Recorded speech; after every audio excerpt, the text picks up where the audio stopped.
வணக்கம் மக்களே. இந்த வீடியோல நம்ம என்ன செய்தி பார்க்க போறோம்னா, தமிழ்நாட்டில் அடுத்த சூப்பர் ஸ்டார் என்று சொல்லக்கூடிய நடிகர் விஜய் அவர்கள் சமீப காலத்துக்கு முன்னாடி தமிழக வெற்றி கழகம் என்று ஒரு கட்சியை ஆரம்பித்து மக்களிடையே நல்ல திட்டங்களை செஞ்சு கொண்டுட்டு வராரு.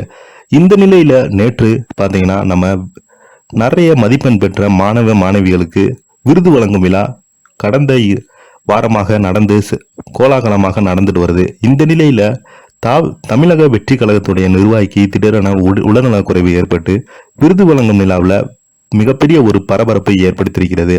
வாங்க அந்த ப்ராப்ளம் யார், அவருக்கு என்னாச்சு, இப்போது அவர் உடல்நலம் எப்படி இருக்குன்னு சோசியல் மீடியாவில் தமிழக வெற்றி கழகத்துடைய நிர்வாகிகள் பதிவிட்டிருக்காங்க. அதுக்கு முன்னாடி முதன்முறையாக நம்ம சேனலை பார்க்குறீங்கன்னா சப்ஸ்கிரைப் பண்ணாதவங்களாம் சப்ஸ்கிரைப் பண்ணிக்கோங்க. பெல் பட்டன் சிம்பல் அமைக்கி நம்ம சேனலோட நோட்டிஃபிகேஷனை எனபிள் பண்ணிக்கோங்க. நாங்கள் போடுற வீடியோ எல்லாமே உங்களுக்கு உடனுக்குடனே வந்து சேரும். வாங்க என்ன தகவல்னு பார்க்கலாம். தமிழக வெற்றி கழகத்தின் சார்பில் நேற்று 2ஆம் கட்ட கல்வி விருது வழங்கும் விழா நடைபெற்று வந்தது. சென்னை திருவான்மியூரில் நடைபெற்ற இந்த நிகழ்ச்சியில் 19 மாவட்ட மாணவர்களுக்கு விருது வழங்கினார் நடிகர் விஜய் அவர்கள். சுமார் 725 மாணவர்கள் உட்பட பெற்றோருடன் 3500 பேர் இந்த விழாவில் கலந்து கொண்டாங்க. தமிழக வெற்றி கழகத்தினுடைய நிர்வாகிகள் மாணவர்கள் பெற்றோரை பேருந்துகள் மூலம் அழைத்து வந்தாங்க.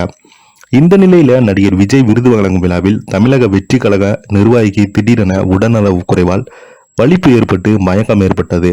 உடனடியாக அவரை சக நிர்வாகிகள் மீட்டு முதலுதவி சிகிச்சை அளித்து வந்தாங்க. அத்துடன் அவரை ஆம்புலன்ஸில் ஏற்றி மருத்துவமனைக்கு அழைத்து சென்றது. விருது வழங்கும் நிகழ்ச்சியில் சிறிது நேரம் மிகப்பெரிய ஒரு பரபரப்பை ஏற்படுத்தி வந்தது.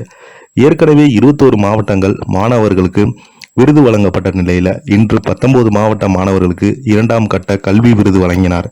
சென்னை திருவான்மியூரில் நிகழ்ச்சி நடைபெறும் மன்றத்தில் இந்த விழாவில் நடைபெற்று வந்தது. அதிகாலையிலே இங்கு வருகை தந்த நடிகர் விஜய் 725 மாணவர்களுக்கு சான்றிதழ்களையும் விருதுகளையும் வழங்கி வந்தார். பெற்றோர்களுடன் சுமார் 3500 பேர் இந்த நிகழ்ச்சியில் கலந்து கொண்டாங்க.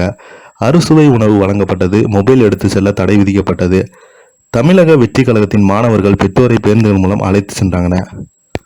இந்த நிலையில கல்வி விருது வழங்கும் விழாவில் 2 மாத பெண் குழந்தை பெயரிட பெற்றோர் வேண்டுகோள் விடுத்தாங்க. அவர்கள் வேண்டுகோளை ஏற்று தமிழரசி என பெயர் சூட்டினார் தமிழக வெற்றி கழகத்துடைய தலைவர் விஜய் அவர்கள்.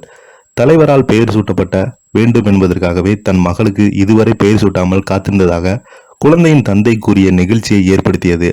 அது மட்டுமில்லாமல் தொடர்ந்து பார்த்தீங்கன்னா விஜய் அவர்கள் இந்த மாதிரி நலத்திட்டம் செய்து வந்தது ரசிகர்கள் மத்தியில் மட்டுமல்லாமல் பொதுமக்கள் மத்தியில் மிகப்பெரிய ஒரு நல்ல வரவேற்பு பெற்று வருது. இந்த நிலையில தமிழக வெற்றி கழகத்தினுடைய நிர்வாகிக்கு உடல்நலக்குறைவு ஏற்பட்ட உடனே விஜய் அவர்கள் பதறி போயிருக்காங்க. இப்ப பாத்தீங்கன்னா இந்த செய்தி தான் சோசியல் மீடியாவில் வைரல் ஆகிட்டு வருது. இதை பத்தி நீங்க என்ன நினைக்கிறீங்க? கீழே உள்ள கமெண்ட் பாக்ஸ்ல மறக்காம பதிவிடுங்க. நன்றி, வணக்கம்.